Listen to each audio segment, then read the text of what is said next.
What's going on? You already know who it is. It's your boy 16 to Life. And so check it out. Wait, let me finish, okay? Okay. So what you need to do is you can go to Fan Customs and you can get you a sports jersey. It can be any color, it can be any team. You can get anything you want. You don't have to say 16 to Life. Hey, Dad, can I say something now? Wait. Okay. You see, mine say 16 to Life. Hers say Daddy's Girl. This is my granddaughter. You can get you anything that you want. Any color. It don't have to be this color. Whatever jersey, football, basketball, baseball, whatever your team is. And also you can use my promo code, that's 16 to Life. I'm going to leave it in the descriptions and you can get 10% off your order. Yard down! Now can I say something? Yeah, say something.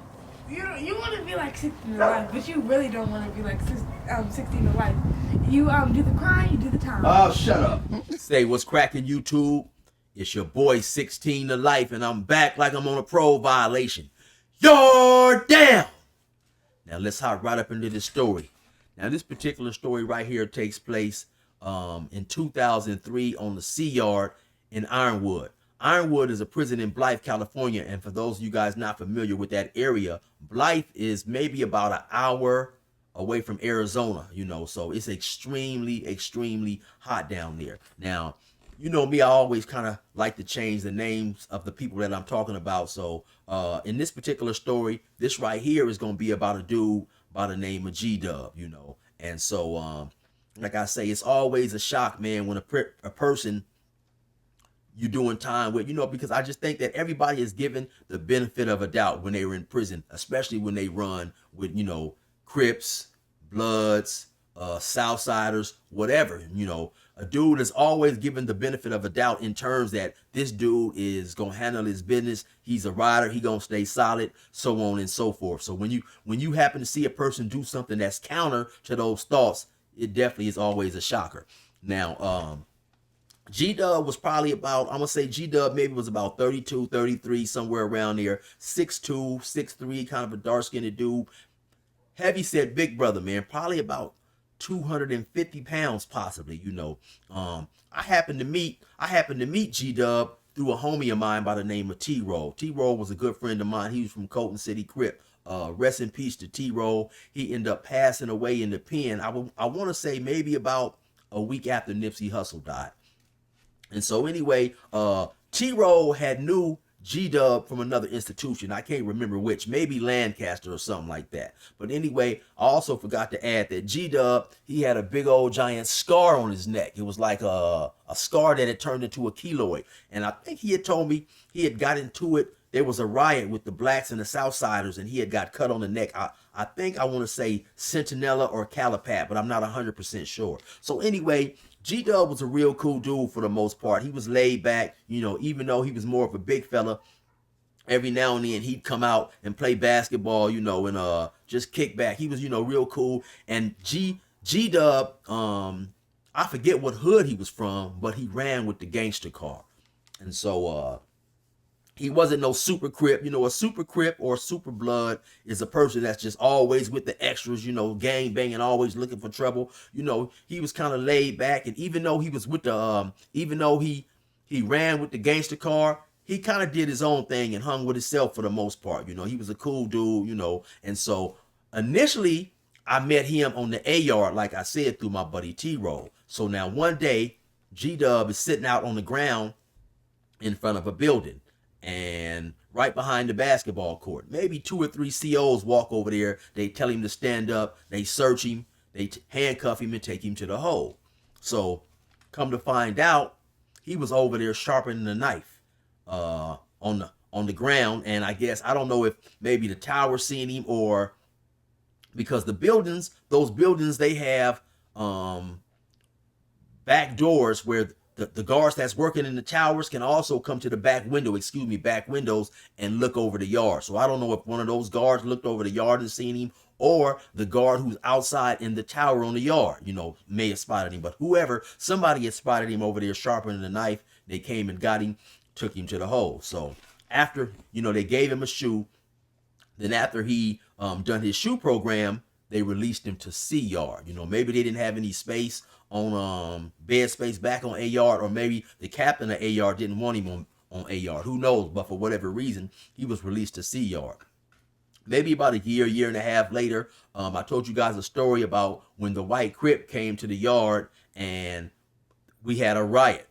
Later on, I told you the story again that the riot, I found out that the riot really wasn't over the white Crip. So anyway, at that time, I'm A1A unassigned. A1A is a privileged work status that you get when you're working. But I was unassigned. Like I told y'all, I always used to be trying to weasel my way out of jobs. I didn't feel like working for no 12 cents. So I don't know if I was playing sick or pretending my legs was hurt or whatever. But for whatever reason, I was A1A unassigned. So after that riot, of course, we get locked down. They wanted to make the particular building that I was in a building for all the kitchen workers, so it would be easier for them just to release the kitchen workers from one building as opposed to opening up several buildings or whatever. So they initially they moved me from that building, I believe, down to two building into a cell with a dude by the name of JR. JR had a brother named Stutterbox from East Coast. Maybe after a week, they moved me from JR's cell to C yard, which was cool with me because that yard was still on lockdown, and who knows how long it was going to be on lockdown. I get to C yard is up and running. Now, when I get to C yard, of course, I meet all the homies that I didn't know. On C yard, our car was real deep. We had about 25 homies on C yard, but it was a well-structured, organized yard on C yard, And one of the things that we would do is in the morning, we would meet up at a certain spot. And if any incident had occurred the night before, we would let all the other homies know in different buildings what happened, because you could be living in 5 building, a fight or something jumps off in 2 building between maybe the blacks and the whites, or maybe 2 different black factions or whatever. And so it was just cool to know what was going on, so you wouldn't be on the yard blind if any potential trouble was brewing. And so it was at one of these meetings that one of the homies in another building informed us that it might be some stuff going on with the gangster car, because G-Dub had punched on one of his homies. Now, the particular homie that he happened to punch on, I'm going to just call him BR. Initially, I thought BR was from OVG, which is Original Valley Gangster, but I come to find out later on, I believe he was from Winslet Gangster Crip, which is, I believe, out in Hollywood. So also, I had known BR from A Yard as well. I told you guys a story. The name of that story was called Poker Game Leads to Lefts and Rights. When a dude had punched on my homie, then I went over there and beep, boop, bop, bop, boop, put them lefts and rights on him real tough. And so come to find out later, BR, who was maybe about 21 years old, maybe about 160, 165, him and the dude that I went on and punched on for punching on my homie, they was from the same collective, and he was a little upset with what I had done, allegedly, but he never said nothing to me about it. So anyway, for whatever reason, he happened to be on C yard too. And so that night, maybe before they had done yard recall, maybe around 8 o'clock, 8:30, BR and G-Dub are playing dominoes.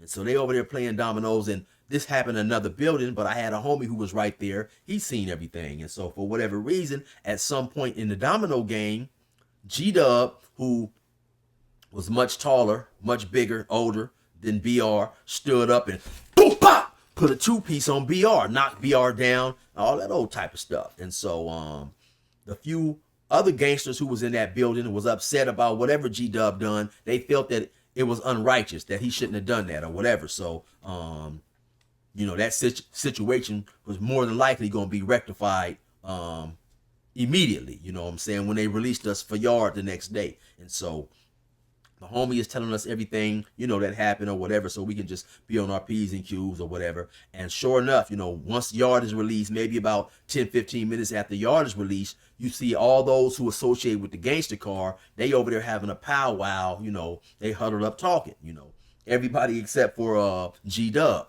BR is over there, he's talking, he's explaining what's going on or whatever. Now, there was another dude older cat who was real cool. One of my homies by the name of Chance, is real militant dude. This other dude, I'm gonna just call him Treetop. That's not his real name, but I'm gonna just call him Treetop. Treetop was real tall, kind of slim, worked out all the time, had been down for a while or whatever, older cat. And so you see Treetop and one or two of his other homies, after they finish having the powwow, they go over there and start talking to G Dub. I guess they trying to get G Dub's side of things. And so they over there talking for a minute or whatever. Then suddenly, boom, pop, boom, Treetop just get off. He get off on, hop on G Dub's Hell Meat though. Then the other two dudes get on him. Beep, boop, pop, beep, pop, boop, pop. They mixing him, you know what I'm saying? And so all of a sudden, G Dub, he get up out of there. He take off running and get up out of there. Now all this is going down on the middle of the yard. So, or in the middle of the yard, or on the yards at some point, somewhere on the yard. And so, they walk away from the situation. They go back over there, Treetop and some of the other dudes, and they're talking and stuff. And I guess they decided that wasn't enough, and that, G-Dub had to get up off the yard. I guess they was upset because, like I said earlier, G-Dub was much older, definitely much bigger than BR. He probably outweighed him at least by 70, 80 pounds. And I guess they, had come to the, I guess that they had come to feel that, he was, whatever he punched on him for was no reason to be punching on his younger homie or whatever. So, now G-Dub is walking around the track. Now the track in Ironwood is pretty big. I don't know exactly how big, but I believe they said if you ran 4 laps, that would be a mile, now. Along the track, they have, the different buildings, one building, then you walk around the track a little bit more. The track goes in a circle, and there's 2 buildings, 3 buildings, so on and so forth. Then if you keep going around, it's an area that's called Work Exchange. Now, when you walk through Work Exchange almost kind of looks like those gates that I have back there behind me and on my little, backdrop. They have, it's a gated fence and stuff. Then you come to an area where you walk through, you go through a metal detector. And back there, they have, the vaults like mill and cabinet, computer classes, auto body shops and stuff like that. So that's where you go back there to learn a vocational trade. Then if you keep walking, you come around, there's the cafeteria, the chow hall. Then you go up more. There's the program. If it's a big old giant building, it's the program office. Then next to that is the chapel, so on and so forth. And so G-Dub is walking along the track, and maybe those 3 or 4 dudes from the gangster car, I guess that was sent back to hop on his helmet, they may be about 20, 30 paces behind him. They, I guess they're trying to catch up with him. So G-Dub looks back. He notices and sees these guys coming. And so now, he's walking and stuff. He's walking now. When he gets almost in front of the program office is where the sergeant, the lieutenant, the daily operations of that yard is conducted in the program office.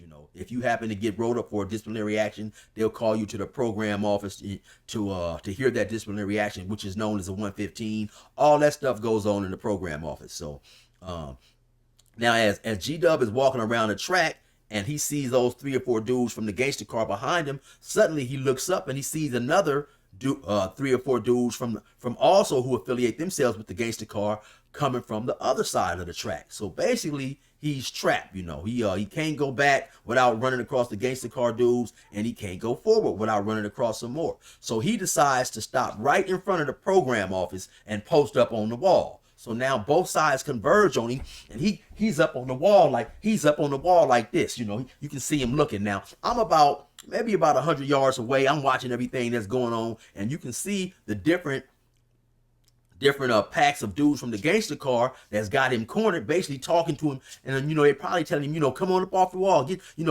your ass up off the wall, come get this or whatever. But he doesn't want to get up off the wall. At some point, I don't know if a CO or sergeant, whoever, at some point they notice it, they put the yard down, they come out there, they handcuff G-Dub, and they take him up off the yard. Now, a lot of people frowned upon what he done because they felt like he posted up intentionally right in front of the sergeant's office, the program office, and it was a PC move, right?